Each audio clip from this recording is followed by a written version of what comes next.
Originally designed as the fast car for the consumer who wants a little bit of extra speed and comfort, the Porsche 911 Turbo is the fastest, most powerful, most effortless car in the 911 lineup. Nowadays you'd be hard pressed to find a Porsche without a turbo slapped up its bum. However, only the cars with turbo written on the back are the true turbos.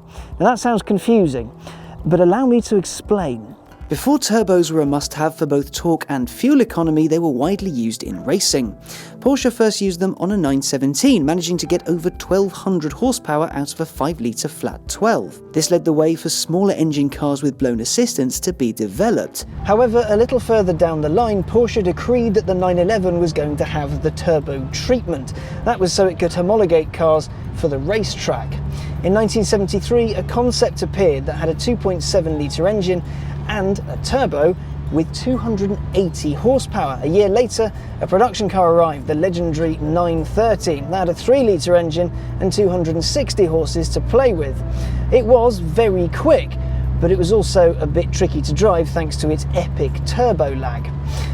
But it wasn't designed to compete with the likes of the 2.7 Carrera RS or anything like that. No, it was there to be fast and comfortable, something to have a great drive in.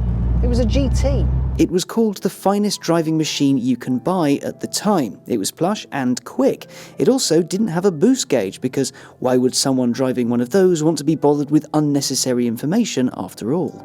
The turbos sit at one of the extremes of the Porsche lineup. You see, you get your base cars and then it forks out. On one side you have your GTs, which are raucous, noisy, scalpel sharp, basically racing cars with number plates. And then the turbos are fast but comfortable and quiet, just effortless. But they can also do this.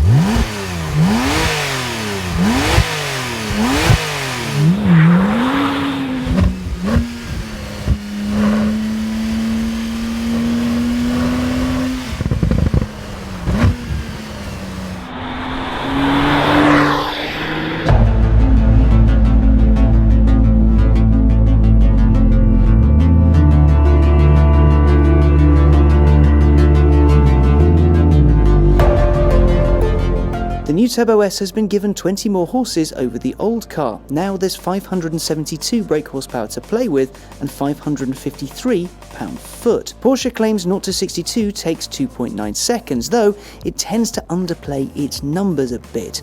I reckon with the right conditions, it'll be closer to 2.5.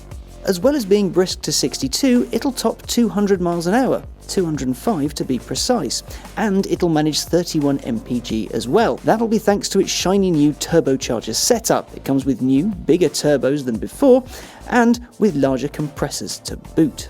Porsche has also thrown some extra oily bits in here to make sure it clings to the tarmac as best it can.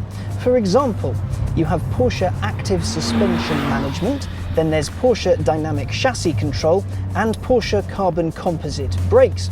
On top of all of that, there's a new PSM mode which allows you to get a little bit closer to the limits of the car with still a little bit of traction control there to save your ass, though you can turn that off entirely if you want to. Sport Chrono is standard, as are all the driving modes that come with it. They now live on a little knob down here, a bit like a Ferrari's Manettino switch. It's really cool. And then you can't really forget the Active Aero and this car's rear steer. It is quite a package.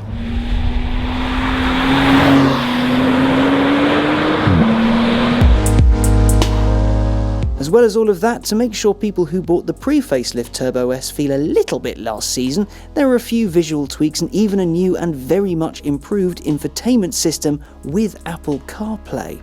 The old car was video game fast, the kind of fast where you nail the throttle, you look down and you see just how fast you're going and you think, oh my god, I'm doing 1,000,000 miles an hour. And this one has more power. Man, this thing is quick. Just the sheer acceleration of it and the grip it has, even in weather like this. You do a launch control, it'll slip a little bit and it'll let you know it's working, but around a corner like that, you can feel the car move a little bit. You can feel it slip just a touch, but that's it. And then you can just keep the power on, straight down the straight, grips, no wheel spin, and you get a glorious noise. The noise is beautiful. I love that proper howl, and it's a proper howl, and you get just the right amount of it pumped into the cabin. In Sport Plus, it does get quite savage. Its upshifts are quite aggressive. The spoilers extend, the rear and little skirt at the front. The ride becomes a little bit bumpier. It's not quite as smooth as it is in Sport, but that's so it can grip on a circuit. It'll give you a little bit to play with, and then it'll catch you. If you put it into normal though, it becomes a completely different beast. It's smooth, it's quiet, it's calm. The gearbox isn't aggressive with you whatsoever. It changes quietly, calmly, subtly. You can drive out the motorway for hundreds of miles and you won't really notice you're doing any work at all.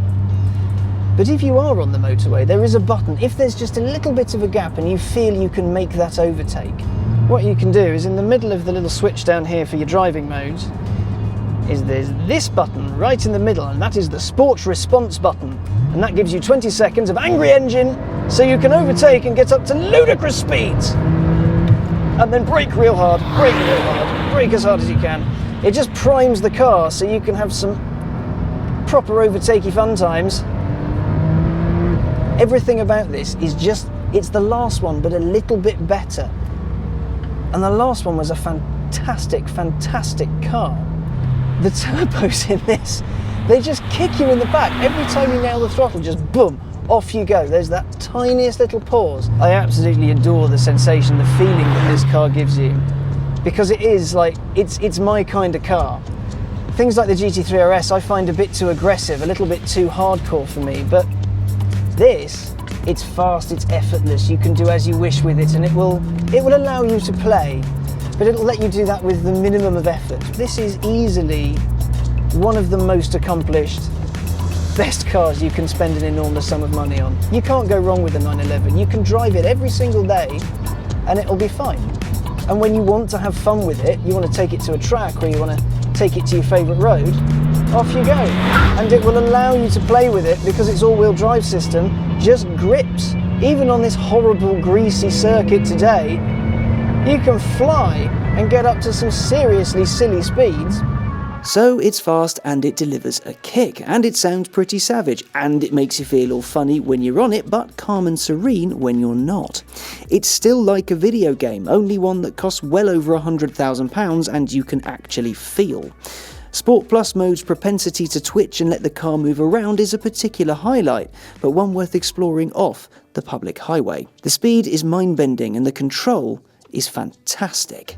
The base 911s are a bit GT-ish themselves, and they come with turbos to keep torque and MPG as high as possible, but they are completely different beasts. This is a completely different league. This is a proper supercar wearing a smiley familiar face. What Porsche wanted to create with the original 911 Turbo was something that was comfortable and very fast, and it succeeded with that and every other 911 Turbo afterwards, especially with this, where very fast means almost as quick as a Veyron, and when you want it to be, quite savage. Now, the pre-facelift one of these, the 991.1 911 Turbo S, was my benchmark for an extremely quick car. And you know what? It's just been replaced by itself.